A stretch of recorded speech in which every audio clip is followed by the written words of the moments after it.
എല്ലാവർക്കും നമസ്കാരം. പുതിയൊരു വീഡിയോയിലേക്ക് സ്വാഗതം.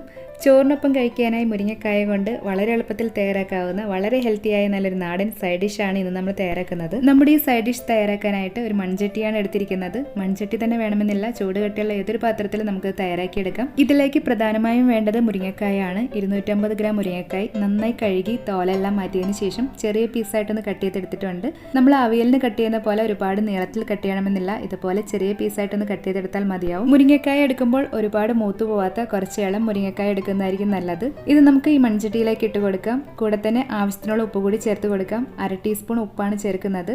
ഒപ്പം തന്നെ 1/2 ടീസ്പൂൺ മഞ്ഞൾപ്പൊടിയും നല്ലൊരു കളറിനായിട്ട് 1/4 ടീസ്പൂൺ മുളക് പൊടിയും കൂടി ചേർത്ത് കൊടുക്കാം. ഇനി നമുക്കിതിലേക്ക് 1/2 ടീസ്പൂൺ മല്ലിപ്പൊടി കൂടി ചേർത്ത് കൊടുക്കാം. മല്ലിപ്പൊടി വളരെ കുറച്ച് മാത്രം മതിയാവും. വേണമെങ്കിൽ മല്ലിപ്പൊടി ചേർക്കാതെയും നമുക്ക് തയ്യാറാക്കി എടുക്കാവുന്നതാണ്. ഒപ്പം തന്നെ ഇതൊന്ന് വെന്ത് കിട്ടാൻ ആവശ്യമായ വെള്ളം കൂടി ഒഴിച്ചു കൊടുക്കാം. മുരിങ്ങക്കായ ഒന്ന് മുങ്ങിക്കിടക്കും വിധം മാത്രം വെള്ളം ഒഴിച്ചാൽ മതി. 1 കപ്പ് വെള്ളമാണ് ഒഴിച്ചിരിക്കുന്നത്. വെള്ളം ഒഴിച്ച് എല്ലാം ഒന്ന് ഇളക്കി യോജിപ്പിച്ചെടുത്ത ശേഷം സ്റ്റവ് ഓൺ ചെയ്ത് ഫ്ലെയിം ഒന്ന് കൂട്ടി വെച്ച് ഇതൊന്ന് തിളയ്ക്കാനായി വെയിറ്റ് ചെയ്യാം. മുരിങ്ങക്കായ വളരെ പെട്ടെന്ന് തന്നെ ഒന്ന് വെന്ത് കിട്ടിക്കോളും. ഇതിപ്പോൾ തിളച്ച് വന്നിട്ടുണ്ട്. ഇനി നമുക്കിതൊന്ന് മൂടി വെച്ച് മീഡിയം ഫ്ലെയിമിൽ 3-4 മിനിറ്റ് ഇതൊന്ന് വേവിച്ചെടുക്കാം. മുരിങ്ങക്കായ ഒന്ന് വെന്ത് കിട്ടുമ്പോഴേക്കും നമുക്കിതിലേക്ക് ചേർക്കാനുള്ള കുറച്ച് ചേരുവകളൊന്ന് ചതച്ചെടുക്കണം.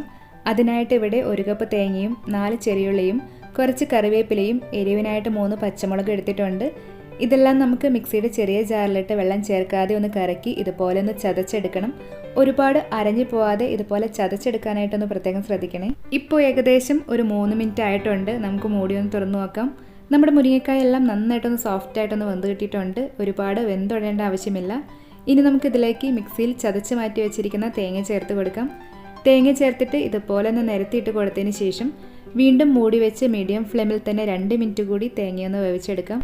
ഇപ്പോൾ ഏകദേശം ഒരു 2 മിനിറ്റ് കൂടി കഴിഞ്ഞിട്ടുണ്ട്. നമുക്ക് മൂടി ഒന്ന് തുറന്നു വെക്കാം. ഇനി നമുക്ക് ഈ തേങ്ങയെല്ലാം മുരിങ്ങക്കായയിലേക്ക് നന്നായിട്ടൊന്ന് ഇളക്കി യോജിപ്പിച്ചെടുക്കാം. വെള്ളം എന്തെങ്കിലും അധികമുണ്ടെങ്കിൽ ഫ്ലെയിം ഒന്ന് കൂട്ടി വെച്ചിട്ട് ഇതുപോലെ ഒന്ന് ഇളക്കി വറ്റിച്ചെടുക്കാം. ഒരുപാട് ഡ്രൈ ആക്കേണ്ട ആവശ്യമില്ല, ഒന്ന് വറ്റിച്ചെടുത്താൽ മാത്രം മതിയാവും. ഈ സമയം ഉപ്പ് നോക്കിയിട്ട് കുറവുണ്ടെങ്കിൽ ചേർത്ത് കൊടുക്കാം. ഇവിടെ ഇപ്പോൾ എല്ലാം നന്നായിട്ട് ഇളക്കി യോജിപ്പിച്ചെടുത്തിട്ടുണ്ട്. ഇനി നമുക്ക് ഫ്ലെയിം ഓഫ് ചെയ്തിട്ട് ഇതിലേക്ക് കുറച്ച് കറിവേപ്പിലയും ഒപ്പം തന്നെ 2 ടേബിൾ സ്പൂൺ പച്ച വെളിച്ചെണ്ണയും കൂടി ചേർത്തിട്ട് വീണ്ടും നന്നായിട്ട് ഇളക്കി യോജിപ്പിച്ചെടുക്കാം. അപ്പോൾ നമ്മുടെ മുരിങ്ങക്കായ കൊണ്ട് വളരെ എളുപ്പത്തിൽ തയ്യാറാക്കാവുന്ന സൈഡ് ഡിഷ് ഇവിടെ റെഡി ആയിട്ടുണ്ട്.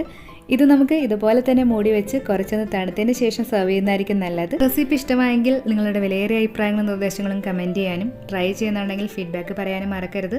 മറ്റൊരു റെസിപ്പിയുമായിട്ട് ഉടനെ കാണാം. താങ്ക്